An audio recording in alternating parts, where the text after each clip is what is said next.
they'll talk about, I was saying these leaps of logic they make. They'll talk about some verse in the Quran which seems barbaric. And there are barbaric verses in the Quran. There's also some of those in the Bible. I'm gonna give you this. It's sort of a dirty secret among all religions, practically all of them, is that they have this book they consider perfect, but there are parts of that book they steadfastly ignore because those particular parts are barbaric. So there's a lot of Muslims, you know, who will simply skip over the parts about, you know, mistreating women or something like that. There are also, obviously, the more radical side. Yes, but not everybody is the more radical side. Gosh, frick you. Because there's a similar thing in Christianity. It says, for instance, that you have to stone adulterers. Stoning, that's when you tie someone up and you throw rocks at them until they die. I mean, the death penalty is harsh enough, but wow, guys, you had to do it in a brutal way. It's barbaric. And don't give me that excuse, Christians, about how, oh, well, you know, that was the Old Testament. In the New Testament, Jesus shows up and he changes everything. Not exactly. I mean, you know, that's how we like to read it. But if you look at the Gospels, if you look at the book of Matthew, chapter 5, verse 17 through 19, he's quoting Jesus, and he's talking about, you know, essentially the Old Testament and the word of the prophets and all that. Quote, "Do not think that I have come to abolish the law or the prophets. I have not come to abolish them, but to fulfill them. I tell you the truth. Until heaven and earth disappear, not the smallest letter, not the least stroke of a pen, will by any means disappear from the law until everything is accomplished. Anyone who breaks one of the least of these commandments and teaches others to do the same will be called least in the kingdom of heaven. But whoever practices and teaches these commands will be called great in the kingdom of heaven." We have here in the Gospel, the New Testament, Jesus Christ himself quoted in no ambiguous terms of any kind that the Old Testament still counts. Which would imply that you're still stone adulterers or something. Actually, the whole chapter seems to contradict itself. Because later on, he talks about, you know, supplementing the law. Perhaps not directly contradicting it. In any case, we have this verse in the Bible that people like to ignore. Particularly as it pertains to stoning people. But no. And Christians are aware that we don't stone people, generally speaking. You know, that's pretty rare.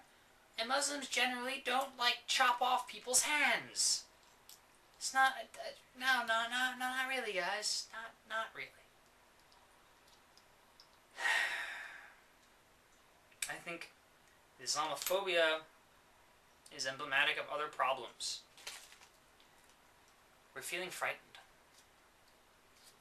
The economy is doing quite bad. I think it may get worse. Knock on wood. You know, hope it gets better, but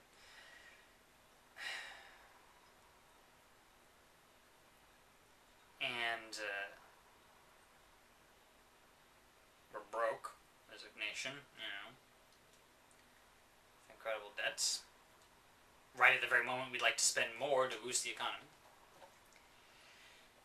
And, you know, there's always the threat of terrorism. And our general anxieties, I think, just pour together and have these effects. For instance, Islamophobia. I mean, the Park51 thing, guys, is not even really a mosque. And these other things are nowhere near ground zero, if that was the big issue. You know, that would make a difference, but apparently it doesn't. And 1/5 of Americans, nearly, believe Obama is a Muslim. Also, 1/5 of Americans believe the sun revolves around the earth.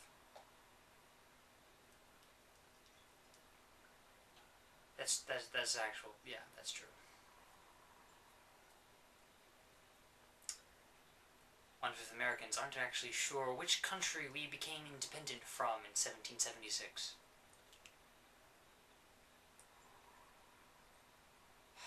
I think there's a tremendous amount of fear and hatred, quite frankly, and ignorance. And these things are all building each other. And it's terrible. And we've got to stop it. And we've got to become reasonable people. So let me state, in no uncertain terms, that I believe the Park 51 project is fine, and it ought to be built, and everyone ought to stop freaking out about it. And certainly they ought to stop freaking out in the degree of all, Muslims are terrorists or something. If someone, I don't know, experienced 9/11 and they feel, just sort of as a gut thing, they don't want a mosque-esque building close to the ground zero, I don't think that makes a lot of sense, but at least I have sympathy, more so than the other scenarios. But when people opposing this building or some other building start going off on crazy conspiracies about the Muslims coming to take over the world, essentially, that's just terrible. And we have got to stop thinking like that. Because it won't end well. I promise you that. If we continue on this path. Thanks for watching.